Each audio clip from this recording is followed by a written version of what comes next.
Sabemos que se escribían textos en galego a finais do século XII, comezos do XIII, cando menos nas cantigas trovadorescas, pero non temos eses documentos.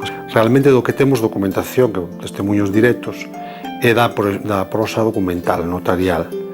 E os primeiros son de alrededor de 1230 e comeza en principio en mosteiros que están cerca dos centros urbanos, das catedrais, e logo xa un pouco máis adiante, a mediados do século, pois son notarios de concello e sobre todo notarios chamados del rei, notarios de designación real, os que dan un impulso definitivo á escrita en galego. Digamos, a oficialidade primeira do galego en boa parte débese a Afonso X.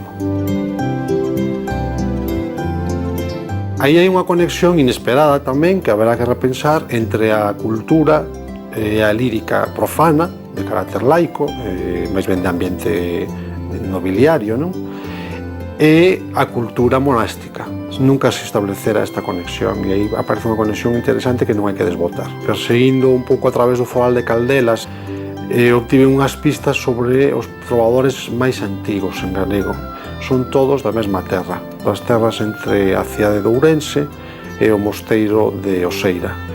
A datación destes autores é máis antiga do que se supoñía. Só temos documentación de orixe eclesiástica, mosteiros, igrexas e catedrais, pero só con eso que o resto da enorme documentación que debía haber, perdeus a dos concellos, a das casas nobres, etc., pois temos a colección documental medieval máis importante da Península Ibérica con diferenzas. Ben falado. Se o chan treme é porque hai un terremoto. Pero como sabes? E claro, despois disto, vostedes quererán saber cal é o refrán galego máis antigo. Non hai maneira de sabelo. En 1555, un catedrático de Salamanca, Hernán Núñez, publica Refranes ou proverbios en romance. A colección está en castelán, pero inclúe 134 refráns galegos. Pero Filgueira Valverde detectou que os nosos poetas medievais, por tanto moito antes, incluían dentro dos seus poemas refráns. Por exemplo, Pero da Ponte utiliza "A boi vello non lle busques abrigo", que é un refrán que recomenda non poñerse a darlle consellos a quen ten máis experiencia que a nós.